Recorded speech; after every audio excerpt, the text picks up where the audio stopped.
Welcome to Overthinking the American Song Contest. I'm Matt Rather. I am here with fellow overthinkers, and we are going to wrap up our coverage of the American Song Contest. We thought we would take this opportunity to chew over the final results of the contest and also to talk a little bit about how we might alter the structure of the contest, what suggestions we might make in order to make it more popular, as Eurovision is very popular, a ratings juggernaut the world over, and less like a like a bomb, which is kind of what it was. First up, the Overthinking Eurovision and Overthinking Americavision head writer and producer, the mastermind behind a lot of what goes on this YouTube channel, the Svengali, the puppeteer with his hand way up. I'm sorry, that went to a dark place. It's Matt Belinkie.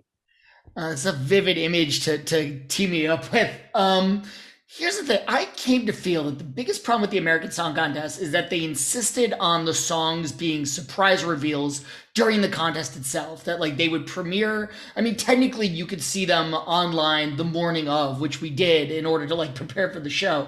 But they really wanted it to be like you watch the show and you see a bunch of songs that you've never heard before, and then you have like 2 days to digest them and respond to them. But honestly, most people probably voted like right there during the show. Okay, so I think there are two reasons why we need state level qualifications. I mean, number one is that there's a life cycle of a Eurovision song, right? It premieres online or it premieres at a national selection show. It's all over the internet for months before the contest itself. People are remixing it. They're ranking all the songs together. They're standing for their favorites. And by May, these songs already have fans. You already feel like they're old friends. You're sad when they get eliminated. And the second thing is like, it feels like these songs weren't really the choice of the people in their states. It feels like, they were selected by a bunch of television and record executives somewhere in New York or California in some fancy air-conditioned skyscraper.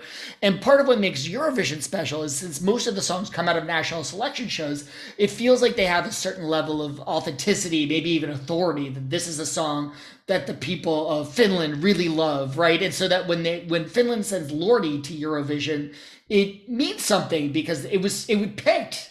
They liked it. It wasn't just some gimmicky Eurovision executive feeling like, oh, Eurovision needs a curveball. What would a state level selection show look like? In my dream, you would sort of piggyback on the cultural institutions of every state. You know, you would have like a special edition of Showtime at the Apollo in New York, or commandeer the Grand Ole Opry in Tennessee, Dollywood or Coachella, you know, something like that. Realistically, what might work is if you get like a well-respected local musical legend in every state, either somebody who like, you know, like owns Toad's Place in Connecticut, right? The most famous like music club in Connecticut has been like booking bands there for decades, or someone like Cisco, somebody who we talked about in the show is like super rooted in Baltimore and probably knows every local artist, and have those people either pick somebody that they feel is like, you know, the most promising local artist that they've seen in recent years, or stage some kind of like local competition at like a state fair or something.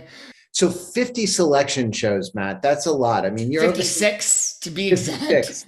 Yeah, fair enough. I mean, in each country in the European Broadcasting Union, you get the sense that at least it's a national market, right? Like it's big enough to have its own kind of television ecosystem. And that might not be true for American Samoa, though the breakdown of country into regions for the jury votes, the upper South, the lower South, the Pacific West. I never realized I lived in the Pacific West. The sort of federal system and developing actual rather than manufactured enthusiasm for the songs. It's a good suggestion for sure.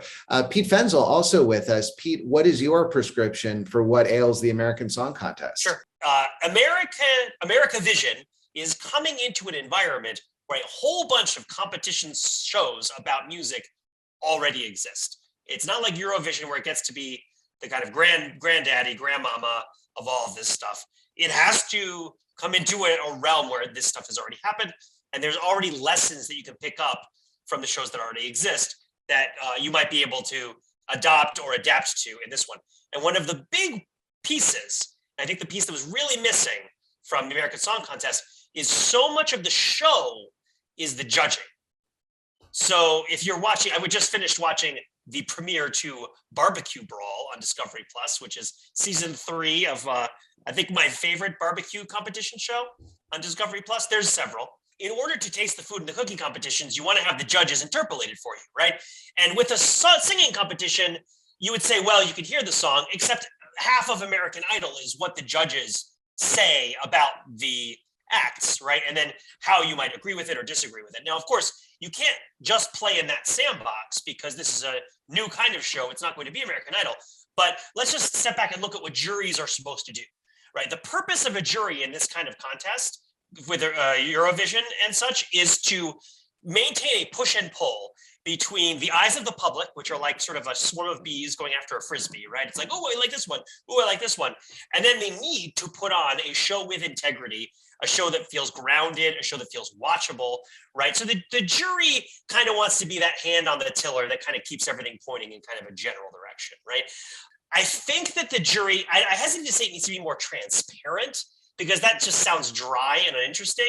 It needs to be interesting. I felt like the jury selections were always the thing that was most complained about in any discussion thread I read online about the show. The jury selections were wildly out of touch with what the public actually wanted. They were homogenous. The juries were homogenous. They weren't actually picking songs that led to the show being better and interesting to watch, which I think is its main purpose as a sort of bumper pool situation around the show. It's like, we don't want every song to be a bunch of people in stocking caps dressed up like foxes or elephants or whatever, singing and dancing some Dadaist thing about their grandma eating a banana.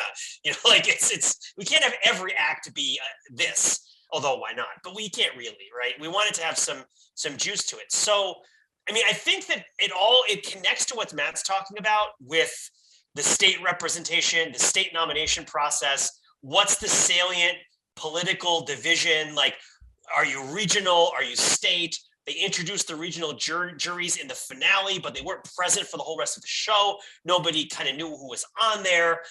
So there's, I think, a lot of ways that you could start incorporating a jury into the actual show in a way that maybe made you feel like you could talk to them, maybe call your jury member and try to sway them, like, or tweet at them and try to get them to do something. Maybe when you introduce the group, you also introduce the jury member, because there was a jury from everybody's state, but that wasn't part of the actual show, right? It was the structure, but it wasn't the performance.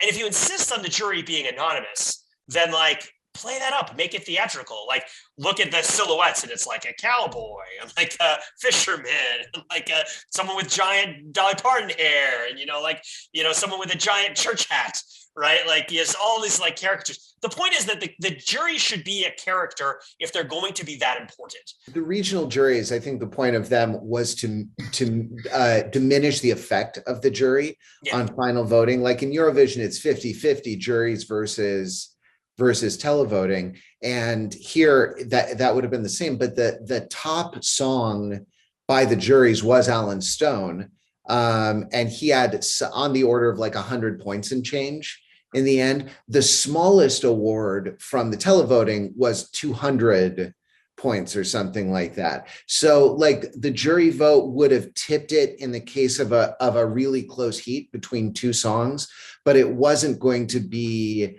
the kind of the overwhelmingly decisive factor. Like if we're America, we're about nothing but voting rights and the integrity of the almost the sanctity of the ballot box. And so we would never mute the effects of democracy with anti-democratic institutions which don't represent people in a proportional and majoritarian way. But Matt, I kind of like his idea of giving a face to the faceless jury, exactly because Americans are so familiar with representative democracy, and a truism of American politics is that Americans hate Congress, right? Despise Congress, but love their own congressmen, right?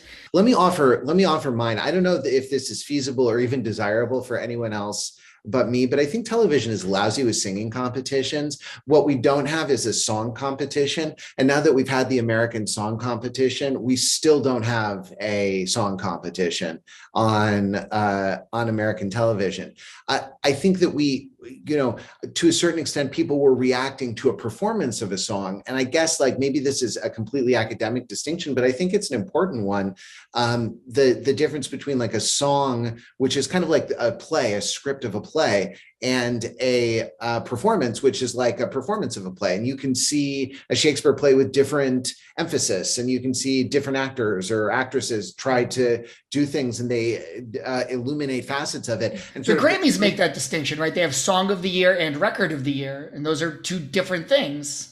I think that's, I think that's right. But that's an industry award, and they understand, they're sophisticated about who songwriters are. And I'm not sure that the public at large is really cares all that much about who, what is a songwriter and what do they do. Also, popular songs now are not the sort of solo artist troubadour model of singer-songwriter, which a lot of the folks on American Song Contest seem to be. They're, modern top 40 is like highly manufactured, like polished to a high gloss, many cooks in those kitchens, like each aspect, like the hook, the top line, the beat, the lyrics, each has like its own author, and the real authorship. We talked about this a little bit on the Theory for Turntables podcast, that like, the genius of like top 40 songwriter, top 40 artists is that they can kind of like a CEO manage all of these departments. They can manage all of these disparate concerns and kind of coalesce them into a unified whole. But I think that the strength of a song, right, songs that last through the ages, are that they are resilient to interpretation, right? And that it's almost like it's not one performance, it's hundreds or thousands of performances, from like A-list singers doing it in covering this song in big concerts, down to like lounge piano acts on a synthesizer in, the CD bar in, whatever bad neighborhood in your town there's a CD bar. And I mean, I don't know if they have live music in those places, but you see what I'm saying, to someone busking on the street, to a high school choir singing the thing a cappella. That's to me the test of a good song. And I wonder if there weren't some kind of round robin structure where either there was one band that interpreted everything and you judged the song, or the artist actually had to swap. I like the idea of like everybody's song gets sampled by a hip hop artist from their state, right? Every song gets covered by a bar band from their state, and also sings Jesse's Girl right after it. Like everyone goes to the bar to get a drink, that kind of thing. Yeah, getting back to what a song is, and also what, if you're in this sort of new way of thinking about media and recorded music versus shared music and SoundCloud and all that stuff and DIY, what is it to make a song? We may not get another American Song Contest, but in the words of finalist Michael Bolton, American Song Contest, you got to love like you've never been hurt. You got to rise like you've never been burnt. I mean, take our ideas. They're free to you to use them, and maybe that we can get a American Song Contest, which is, as Matt says, truly American, as Pete says, truly a contest, and as I say, truly has to do with songs. Thanks for watching Overthinking the American Song Contest. We'll see you next time.